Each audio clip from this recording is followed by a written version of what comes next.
এত মজা লাগে এই ফুলগুলি খেতে গাইস।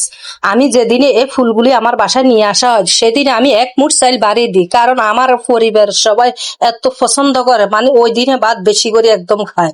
তার জন্য আমি এক মুঠ চাইল বাড়িয়ে দিই। তো এখানে আমার 3 মুঠা ফুল আছে।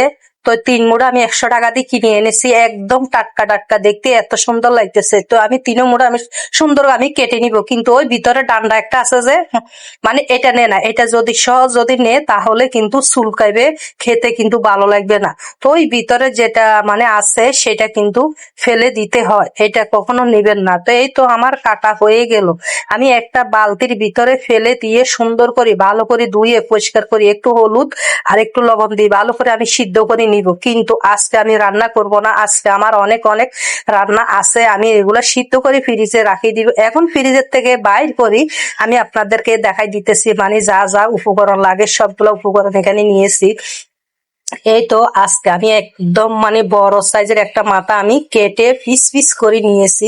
তো এই তো এখানে আমি তেলগুলো গরম হয়েছে, এখন এখানে পেঁয়াজ কুচি, তারপরে 2টা তেজপাতা এইখানে, তারপর এলাচি ডালচিনি এগুলো দিয়ে দিছি। তারপরে এখানে 1 চামচ হলুদের গুঁড়ি, 1 চামচ মরিচের গুঁড়ি, স্বাদ মতন লবণ দিয়ে ভালো করে লাড়ি একটু পানি দিয়ে দিছি কষানির জন্য। কষানি হয়ে গেছে, তারপরে এখানে ওই যে মাথাগুলি দিয়ে দিলাম, মাথাগুলি দিয়ে আলতো হাতে আমি লাড়ি দিব, কিন্তু বেশি জোরে জোরে লাড়ানো যাবে না। বেশি জোরে জোরে যদি মানে লাড়ি তাহলে এগুলো একদম ভেঙে কাঁটা বাইরে হয়ে যাবে। আমি এই ফুলগুলো মানে যেদিন সিদ্ধ করছি সেদিন আসলে আমি এগুলো আমি রান্না করি না, ফ্রিজে রাখি দিয়েছিলাম আমার অন্যান্য তরকারি ছিল, তাই আমি ফ্রিজের থেকে বাইর করে তারপরে আমি মাছের এই মাথা দিয়ে সুন্দর করে আমি ভালো করে কষানি। তো আপনারা মুড়ি ঘন্ট অনেক অনেক কিন্তু খেয়েছেন, আজকে মাছের মাথা দিয়ে আর তারপরে এখানে আবার একটু নারকেল করতেছি। তারপরে এখানে সাথে আবার নারকেল দিতে অনেক ভালো লাগে, নারকেল দিয়ে মানে দিলে না অনেক মজা লাগে। ম্যাজিক মশলার উপরে ম্যাজিক মশলা দিলে না আর কোনো ধরনের কোনো মশলা ম্যাজিক মশলা দিলে আর কোনো ধরনের মশলা দেওয়া লাগে। ফুলগুলি মানে এই তো ম্যাজিক মশলা দিলে না, তারপর উপরে আবার ওই গরুর মাথার মগজ আছে না, মাথার যেমন আমি একটু মানে দেখলাম লবণ করে ফেলাইছে, পর আবার একটু মানে এরকম এই তো রান্না হয়ে গেছে। খাইতে এত সুন্দর, যারা ফুল আপনারা খান না পছন্দ করেন না, তো এরকম মানে গাছ উল্টায় মানে রান্না হলে ভাতের লগে মেখে মেখে খেতে খাইতে ভালো লাগে, এত মজা লাগে। আর করে রান্না করি দেখবেন একটু গলা ধরবে না, একটু বাচ্চা কো বড় ধরনের মানে যারা এরকম ধরনের রেসিপি মানে আমি ফুল খাইতেছি না, আমি গরুর মাথার ভাত খেতে মন চাইবে। আমি তো দেখুন একদম মেখে মেখে কথা বলতেছি, মনে হয় একদম মানে মগজ খাইতেছি।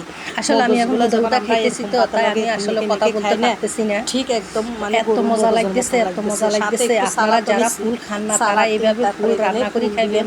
আর বিশেষ করে চিংড়ি মাছের রান্না করলে তার কোনো কথা না, চিংড়ি মাছ কোন যে কোনো বড় মাছের মাথা কোন আমার শাশুড়ি যদি রান্না করলে অনেক অনেক মজা হয়। তা আমি তো মাছের মাথা দিয়ে একদম সুন্দর করে আজকে রান্না করছি, মাকে মাকে ভাবে এত মজা হইছে। শ্বশুর মশাই এইভাবে রান্না করে দেখবেন, এগুলা মানে হুদা খাওয়া যায়, ভাতের সাথে খাওয়া যায়, আপনি যে কোনো কিছুর সাথে আপনি চাইলে তো এখানে আজকে মুড়ি ঘন্ট করলাম। আপনাদের থেকে কেমন লাগছে প্লিজ আপনারা কিছুর সাথে মুড়ি ঘন্ট আপনাদের থেকে কেমন লাগছে আপনারা কমেন্টে বলবেন। আমার থেকে তো ভীষণ ভালো লেগেছে, অনেক পরিবারের সবাই আপনাদের অনেক অনেক ভালো দেখাইতেছি। আমি আমার পরিবার সবাই ভাত খেলাম মাশাআল্লাহ। অনেক তো যারা এখনো চ্যানেল সাবস্ক্রাইব তো যারা যারা এখনো সাবস্ক্রাইব করে তারা এরকম করে রান্না করে খেয়ে ফেলবেন, কমেন্ট করে জানাবেন আপনাদের থেকে। অনেকে আসলে বলে গলা ধরে চুলকায়, একদম মানে বাজে আমি এখান থেকে গলা ধরবে না, চুলকাইবে না। আপনারা ভালো থাকবেন, অনেক মজা নিয়ে আপনারা নিরাপদে ভাত খাইবেন, মানে ওই গরুর মগজ যেরকম ঠিক এরকমই।